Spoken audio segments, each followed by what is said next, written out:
How many of you have ever wondered who you truly are? Welcome to Modern Life Keeping. I'm your host, Lori Christine. I want to take a minute to thank all the listeners who have been listening to this podcast. I am grateful for you. Please feel free to contact me with comments or questions, or drop a comment below if you're listening to this on YouTube. I welcome your helpful feedback.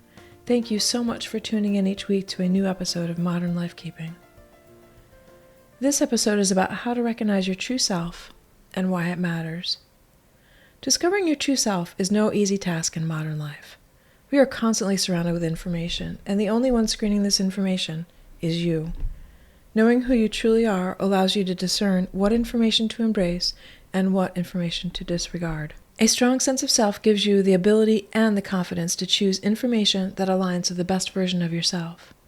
Do you know the differences between the true and the best version of yourself compared with all the other versions? That's just one reason to get to know yourself. Get to know all of yourselves.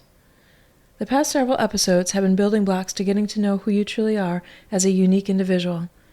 What is your energy signature? Like a snowflake, there are no two exactly alike. How do you distinguish yourself from others? What qualities do you have that combine in such a way to be part of who you are? We all have various qualities within us. Potential exists within each of us to express ourselves as the best possible version of our true selves. When we do not take inspired action steps in the direction of our potential, we may as well be climbing a mountain without shoes on.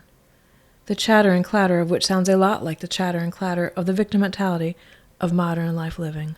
How do you show up for yourself? How do you show up for others? Do you struggle to show up at all?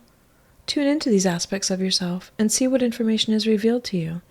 The information that resonates as expansive is your intuition, your inner wisdom. The information that seems limiting and doesn't resonate is part of a version of you that is climbing a mountain, probably without shoes on. It facilitates your feelings of stuckness. You are stuck because you are not in a flow on the path to your true potential. You are going against the current, offering up resistance in the form of fear or other negative emotion. Understanding who you truly are makes it easier to identify what is showing up that is not in alignment with your true self. My childhood best friend Lynn has always been one of the smartest people I know. While on a visit 10 years or so ago, the subject of emotional intelligence came up. Lynn was telling me how it was going to be coming up a lot more in the future, especially within the business world. She also shared with me a test that assesses the difference between how you see yourself and how others see you. In one way, this confused me. I thought we weren't supposed to worry about what other people think of us. At the same time, I was curious to see what the test would reveal. I took the test, and my results showed a discrepancy in how I see myself and how others perceive me, in a couple different areas. One area, for example, was that I see myself as shy, but others don't see me that way. This makes sense to me, that I see myself that way and others don't, so I didn't necessarily think it was an issue. Shyness is a personal thing. It's internal. It's happening within me, but that doesn't mean I show it. One of the masks I wore for years is that of not being shy. I was the president of an emergency response team, an executive director of a nonprofit, a youth director for a town, and held other multiple positions where shyness wouldn't be expected. I was able to be these things because when I was in charge, I understood what was expected of me. There was little room to feel overstimulated, and I was less anxious about knowing what I needed to do. And knowing what I needed to do helped me be less anxious. I didn't see my shyness as an issue until I upset a good friend. I said I would go to an event following an event that I had attended on behalf of his son. I sat out in the parking lot in my car with Kira, and I couldn't bring myself to go in. I felt frozen. So we went to the Cheesecake Factory instead. He was so mad at me on Monday morning. I tried to explain to him that I had felt frozen and didn't have the confidence to go inside. He didn't believe me because he doesn't perceive me that way. This is how it can be a problem in our life because I was misinterpreted in a way that caused conflict. As I get to know myself on a deeper level, I realize that the shyness has more to do with being highly sensitive, easily overstimulated, and sometimes misunderstood, and not much to do with actually being shy. These experiences were teaching me how to show up as my true self and to drop the habit of resisting my authenticity. Authenticity is a perfect fit for our energy signature and is an energy that is magnetizing. I can see where I was not in alignment with my true potential. Instead of compensating and strategizing to overcome my shyness, I should have chosen to embrace it.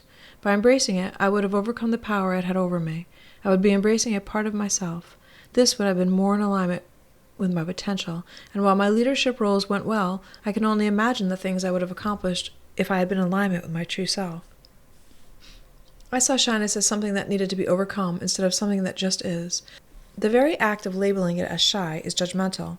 I am highly sensitive and easily overstimulated. When I lean into this, I see that I can prepare myself ahead of time with an expansive mindset. I can limit my time in that setting, and I can bring my firm emotional boundaries with me. All these tools help me to be my true self while being a part of modern-day living. If I didn't have the conflict with my friend, I may never have brought light to how I was not aligned with my potential in that area. I was stuck trying to overcome something that I just needed to change my thinking around.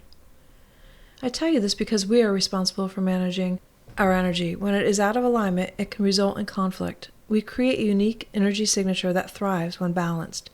An imbalance occurs when we think of ourselves one way, show up another way, and both are out of alignment with who we are most meant to be.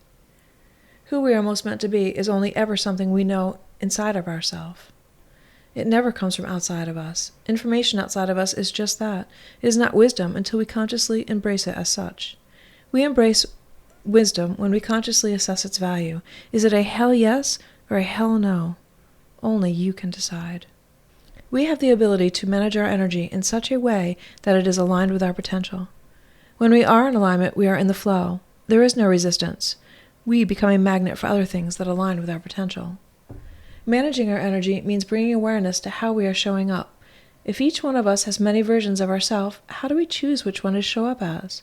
The first step is to be aware of how you are showing up for yourself as well as for others. Did you do your best? And know that your best is different depending on the day. Your best might be off the charts one day and look mediocre another, but if your intention is always expansive, then you did your best. This isn't meant to be an opportunity to beat yourself up for not being your best self every single day. It is meant as a tool to measure where you are in the moment. Each one of us has days that are better than others. Sometimes it is just witnessing a terrible car accident, which happens daily here in Wilmington, North Carolina. There is so much traffic. Or it might be something that happened that was beyond your control. These things can put us out of alignment with our true self if we allow it to distract us or if we become upset over it. Awareness of how we are managing our energy is a useful tool in staying grounded, thinking expansive thoughts, and following intuition. These are all things on the path to our true self. Your true self has a willingness to examine your vulnerabilities. Your true self knows what others think of them doesn't matter. Your true self pursues passions and expresses opinions freely and without fear of judgment. Your true self says what they mean and means what they say. Your true self accepts others as they are and believes in the possibilities, flowing in a path of least resistance. Your true self expresses true thoughts and feelings without apology, has no one to blame, compares themselves only to the best version of themselves, and shows up for themselves as their true self. I refer to being in alignment with your true self as standing in your power, working with your energy, managing your magic. Whatever you choose to call it, call it. Become aware of how you are showing up, not just for others, but for yourself. Then, see where you are in or out of alignment with your true self, and focus on closing that gap. Thank you for listening to this week's episode of Modern Life Keeping with Lori Christine, brought to you by Kira Kisses. Being our true self is the greatest gift we can give to ourselves. It represents unconditional love for ourselves and peace in our heart. Being in alignment with our true self is a path of happiness. You are being invited to become aware of where you are on your path to happiness. Are you aligned with your true self? Please feel free to comment or email me with comments. For my contact information and more information on my individual and group soul strategy sessions, support groups, retreats, and services, visit Kira, Keara, kisses.com. Until we meet again, keep wondering.